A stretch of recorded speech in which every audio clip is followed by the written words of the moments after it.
আসসালামু আলাইকুম। এখানে দেখুন আপনাদের সামনে আজকে নিয়ে এসেছি ছকাট সায়া কাটিং। ছকাট সায়ায় 2 মিটার কাপড় লাগবে। এখানে আমি কিন্তু 1 মিটার করে কাপড়টি মিডিলে কেটে নিয়েছি, দু ভাঁজ করে কেটে নিয়েছি। এখানে একটি পার্ট 1 মিটার, 1 মিটার ঠিক থেকে এখানে আমি 4 ইঞ্চি চওড়া কোমর পট্টির জন্য দাগ দিয়ে নিচ্ছি। আমি কিন্তু এখানে কোনো মার্কার ব্যবহার করিনি বা চক ব্যবহার করিনি, আমি কিন্তু চাপ দিয়ে ভাজে ভাজে কেটে নিয়েছি। এখানে দেখুন আমি এটা আবার ভাজ দিয়ে নিয়েছি। নিচে কিন্তু 4 ইঞ্চি, 8 ইঞ্চি, উপরে কিন্তু 4 ইঞ্চি। এটি কিন্তু উপরে যদি 4 হয়, এইভাবে আমি যেভাবে ভাঁজটা দিয়ে নিয়েছি, এক সাইড ছোট এক সাইড বড়, আপনারা ওইভাবে ভাঁজটা দিয়ে নেবেন। দেখুন এখানে কিন্তু আমি ভাজে ভাজে কেটে নিচ্ছি কাপড়টি। খুব সহজ পদ্ধতিতে আমি কাটিংটা দেখিয়েছি বা দেখাচ্ছি আপনাদের সামনে। আপনারা দেখুন, এখানে দেখুন কাটিং হয়ে গেছে।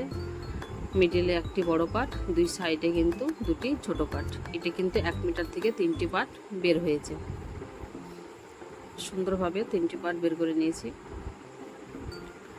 আবার যে 1 মিটার সাইডে আর কাপড় আছে, সেটি থেকে আমি এবার এর জন্য ফিতার জন্য 1 ইঞ্চি, এদিকে 1 ইঞ্চি, দুই সাইডে 2 ইঞ্চি দাগ দিয়ে সমান করে কিন্তু ভাঁজটা দিয়ে নিতে হবে।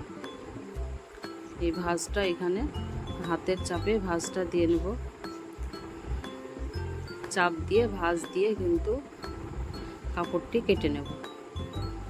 আপনারা চাইলে এখানে চক দিয়েও দাগ দিতে পারেন, স্কেল দিয়ে, কিন্তু আমি চক না দিয়ে হাতের চাপ দিয়ে কিন্তু এটা কেটে নিচ্ছি।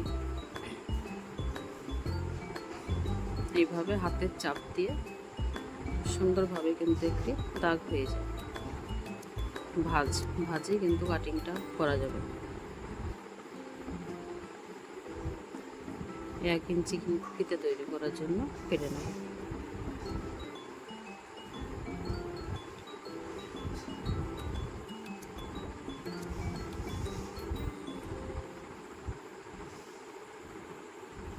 এখানে দেখুন আমি কেটে নিচ্ছি আস্তে আস্তে। এবার এটা আমি 2 ভাজে ভাজ করে নিয়েছি।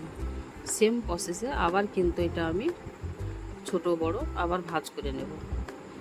আমার কোমরের দিকে থাকবে যেটি, তার ডবল থাকবে আমার নিচে। কোমরে এখানে দেখুন ভাঁজটি ঠিকভাবে দেখে নেবেন আপনারা। কোমরের দিকে কিন্তু এখানে নিয়েছি আমি 4.5 ইঞ্চি, নিচের দিকে নিয়ে নেব ডবল, 4.5-এর ডবল এখানে 9। আবার কিন্তু আমি এখানে চাপ দিয়ে ভাঁজটি দিয়ে নিয়েছি। তারপর সুন্দর একটা দাগ দেখা যাচ্ছে, দাগে দাগে কিন্তু আমি কাটিংটা করে নিয়েছি।